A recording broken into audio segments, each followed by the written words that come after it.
오늘은 민수기 31장의 말씀을 묵상합니다. 민수기 31장은 거룩에 대한 내용이 나옵니다.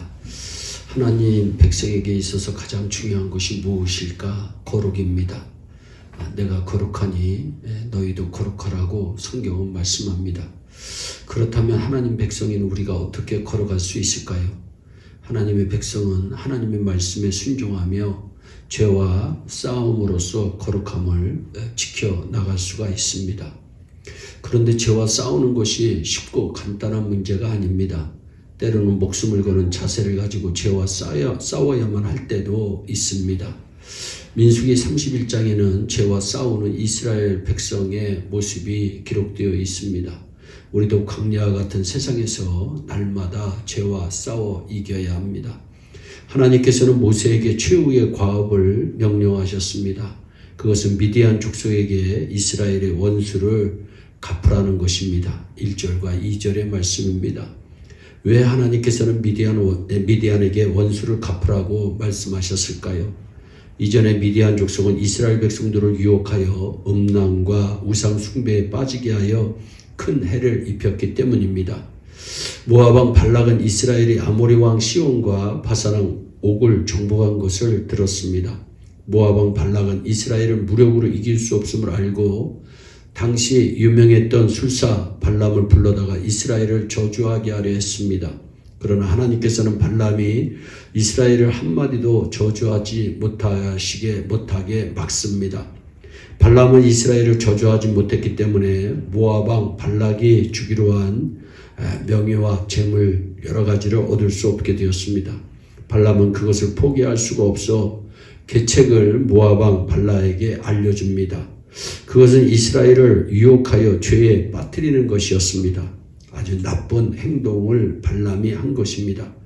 이스라엘 백성들은 유혹에 넘어가 모압 여자들을 따라가서 우상 숭배에 가담하고 이방 여자들과 집단적인 간음을 행하게 됩니다. 이로 인하여 이스라엘에게 하나님의 진노가 임하여 2만 4천 명이라고 하는 어마어마한 숫자가 죽었습니다. 이때 주도적인 역할을 했던 사람들이 바로 미디안 사람들입니다. 그래서 하나님께서는 미디안에게 그 원수를 갚으라고 말씀하셨던 것입니다. 하나님께서는 자기 백성들이 범죄할 때 그들을 징벌하시지만 그들을 유혹하여 죄에 빠지게 한 자들도 용서하지 않으십니다. 미디안 족속들은 이스라엘 백성들을 유혹하여 죄에 빠지게 했으므로 이스라엘의 원수, 여호와의 원수로 언급되고 있습니다. 3절의 말씀에 모세가 백성에게 말하여 이르되 너와 함께 있는 사람들 가운데 전쟁에 나갈 사람들을 무장시키고 미디안을 치러 보내어 여호와의 원수를 갚되 말씀합니다. 미디안은 여호와의 원수입니다. 오늘 당신으로 하여금 범죄하도록 유혹하는 것은 무엇입니까? 하나님 백성으로서 거룩을 지키기 위하여 죄의 유혹에 맞서 싸워야 한다는 것을 잊지 마시기 바랍니다. 미디안 족속은 본래 아브라함의 후손입니다. 아브라함은 사라가 죽은 후 구두라를 후초로 맞이했는데 그녀에게서 미디안이라고 하는 아들을 낳았습니다. 창세기 25장 2절입니다. 아브라함이 후초를 맞이하였으니 그의 이름은 구두라라. 그가 시므람과 욕산과 무단과 미디안과 이스박과 수아를 낳고 바로 이 미디안의 후손이 미디안 족속입니다. 그러므로 미디안 족속들도 아브라함의 후손인 셈입니다. 그들 중에 일부는 이두로가 살고 있던 가나안 남쪽에 정착하여 살면서 하나님을 섬깁니다. 그리고 또 다른 일부는 가나안 동편에 정착하여 모압 사람들과 이웃하고 동맹함으로써 우상 숭배에 빠집니다. 사람은 누구와 이웃하고 사느냐에 따라서 신앙생활을 잘할 수도 있고 우상 숭배에 빠질 수도 있는 것입니다. 이 전쟁에서 이스라엘은 미디안의 남자들을 다 멸하고 거짓 선지자 발람을 죽인 내용이 7절과 8절의 말씀입니다. 하나님께서는 이렇게 발람을 심판하셨던 것입니다. 전쟁의 승리는 군대의 수에 있지 않고 하나님께 달려있는 것입니다. 또 전쟁의 사령관이 비느하스였다는 점도 매우 특이합니다. 이미 여호수아가 새로운 지도자로 임명되었는데 왜 제사장 비느하스가 전쟁의 지휘자가 되었을까요? 제사장 비느하스가 이 전쟁의 사령관이 된 이유는 이 전쟁의 목적이 이스라엘 백성들이 그들의 적들과 부정한 교제를 함으로써 생겨난 더러움을 없애는 데 있었기 때문입니다. 그래서 제사장 비느하스가 전쟁의 지휘를 맡게 되었던 것입니다. 전쟁은 하나님께서 명령하신 것이고 하나님을 전적으로 신뢰하고 나간 전쟁이었으므로 이스라엘은 완전한 승리를 얻었습니다.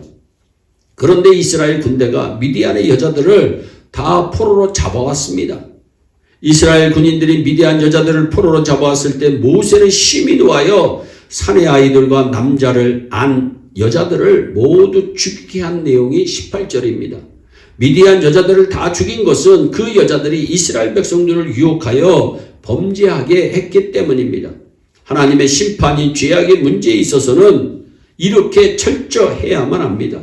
그리고 모세는 전쟁에서 돌아온 사람들에게 결례를 행하게 하였습니다. 그리고 그들이 깨끗하게 될 때까지 7일 동안 진 밖에 주도하게 하였어요. 이것은 그들이 피를 흘리고 시체를 만짐으로 부정했기 때문입니다. 그리고 그들이 탈취한 물건들과 포로들도 정결케 하도록 했습니다. 불에 견딜 수 있는 것들은 불을 지나게 했고 불에 견딜 수 없는 것들은 물로 깨끗이 씻게 하였습니다. 이 역시 하나님 백성들은 반드시 거룩함을 지켜야만 한다는 것을 우리에게 보여주는 것입니다. 오늘 당신은 거룩한 하나님의 백성임을 기억하며 살아가고 있습니까? 그렇다면 하나님 백성으로서의 거룩함을 지키기 위하여 어떻게 싸우고 계십니까? 죄와 힘써 싸워 거룩함을 지키는 백성에게 하나님께서는 승리를 주시고 완전한 축복을 허락하여 주십니다. 우리가 비록 이 세상에서 살고 있지만 우리는 하나님의 거룩한 백성임을 잊지 말아야 합니다. 죄와 힘써 싸워 하나님 백성의 거룩함을 지켜나가는 우리 모두가 되기를 주 예수 그리스도의 이름으로 축원합니다. 기도하겠습니다. 사랑의 하나님 참 감사합니다. 하나님께서는 내가 거룩하니 너희도 거룩하라고 말씀하시는 그 귀한 말씀을 하나님 묵상합니다. 하나님 우리 온 성도들은 거룩함을 지켜나갈 수 있는 성도가 되게 하여 주옵소서. 하나님의 말씀에 순종함으로 거룩함을 지켜나가게 하여 주옵소서. 죄와 싸워 이김으로 거룩함을 지켜나갈 수 있도록 주여 은총을 베풀어 주셔서 하나님이 우리에게 허락하여 주신 만복을 누리는 온 성도들이 되게 하여 주옵소서. 감사하고 예수님의 이름으로 축복하며 기도하옵나이다. 아멘.